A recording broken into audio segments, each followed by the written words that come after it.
creepy day in the neighborhood. A creepy day in the neighborhood. Would you not procreate, please?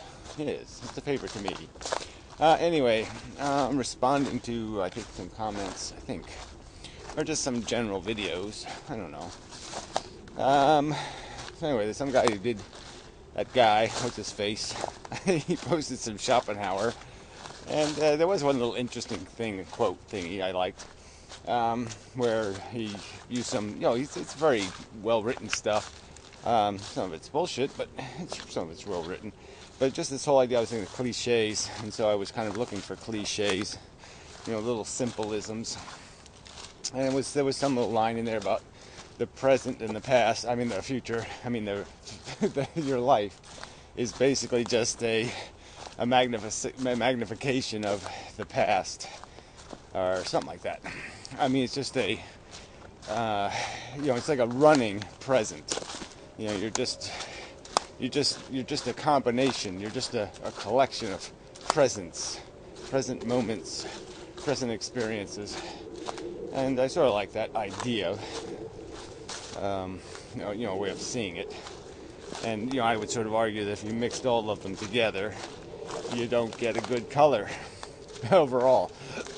And it's the whole bad apple thing. One bad apple ruins the pie. So there's a cliche, or whatever it is, a mommyism. And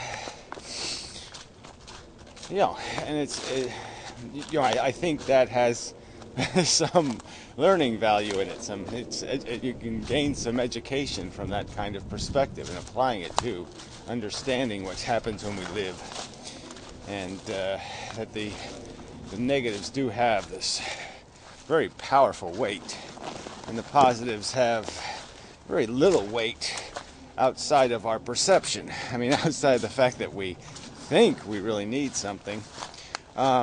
We really, in fact, don't need these things often. That's just a delusion in our head that we need them. And it's created psychology to make us play the game. And as I'm finding out, kind of with this new depression thing I have, is that this is kind of a different depression than my usual ones. That it does seem like it's really based on the fact that I have modified my thinking enough to really change how I look at desire and what I have desired, and I'm sort of becoming, it really is just, when you eat away at those motivating trivialities of accomplishment that you need, and getting some. Once you get rid of that stuff as an urgent thing, or as a dominant player in your psychology, you're not left with much. There's very little to compensate for the shit. But anyway, that's a whole separate from where I really wanted to go, which was a comment by, I'm not going to remember her name now. Some S name, H something, I don't know. Anyway. I just didn't care for the way she put it. She referenced the cliche, those who don't learn from history are doomed to repeat it. And then she made some sort of crack, like in my video I was implying that somehow history should be modified, to our liking. And there was nothing in my video about that. I was merely uttering the fact that there's a lot of life that can appear quite useless to my psychology. A lot of human experience, a lot of stuff, a lot of crap that goes on that I frankly, just as a psychologist, couldn't give a shit about. And that's, I was only talking about a psychological phenomenon more than a philosophical one. But whatever. Some people don't get it, they don't get it. I did say in the video it was a little bit, I was pushing the perceptual envelope a little bit, and trying to deal with something pretty complex as a theory of thought. I had a lot of a lot of components to it, and I'm sitting there trying to describe it in a video, which is really hard to do unless you do it really carefully. So anyway, maybe it was my failure. But I just found it's almost obnoxious, that you would imply that I suggested somewhere in the video that we change history to suit what we want to learn or that we want to think. And then she even called it a lack of knowledge or ignorant or something. And I'm like, where's that come from, bitch? If you're going to make those kind of veiled accusations, then why don't you make a direct one and explain exactly what I'm ignorant of, that you're knowledgeable enough to know what ignorance looks like. I mean, obviously, you must come from a knowledge position to recognize ignorance. It's pretty much impossible to do if you yourself are ignorant. So you tell me what knowledge position you're coming from that is superior to mine, what piece of knowledge you have that enlightens you enough to pass judgment. Because I'm a little suspicious. Yeah, I am. But anyway, but the cliche itself, I was thinking about it. And, generally speaking, I've liked that one, saying the idea of history is there for us to learn from. And, fool me once, my bad, fool me twice or 10 times, fool me once, you're bad, 10 times my bad. And, there's that kind of cliche that you can pile on top in that, it's right there. History's right there for us to learn from. And if we don't, that makes us pretty goddamn stupid. But then when you look at history, what is there to learn? Except how to do things the wrong way. There aren't too many examples from history of some place that actually got it right. There really aren't. There's speculation about Atlantis or some other magical land, but we don't have any videotape of the perfect society, and the well-balanced, human interactions. We just have mythology, essentially, from history. And a lot of that has already been cooked. The books have been cooked. Just as many revolutions were, polluted by alternative motives. I would point my finger at the American Revolution. The founding fathers weren't exactly, they're a little bit tainted by their self-interest in preserving their own elitist colonies of the United States. But anyway, that's a whole nother story. So anyway, this learning from history thing, I was just trying to say, well, what is there in history to learn? It's all this moronic human behavior, just over and over. There's some good lessons, I think, in basic economics even, because there are all these people who advocate for anarchy or, libertarian types. And you could certainly point to the fact that it was those kinds of economic systems that created the original empires, that created the original borders. It was that kind of elitism of hoarding the money, hoarding the resources, that enabled individual men to pay for huge armies and conquer land. Let's see, where else did we go with that? So you could certainly see the basic mechanisms of some things play out in history, but I really don't think there's all that many lessons in the historical record about what it is to be human, and especially what it is to be human in the context of understanding our biological origins for certain now. It's only for the last couple hundred years that we've had any kind of grip at all on the notion of psychology versus intelligence versus biology.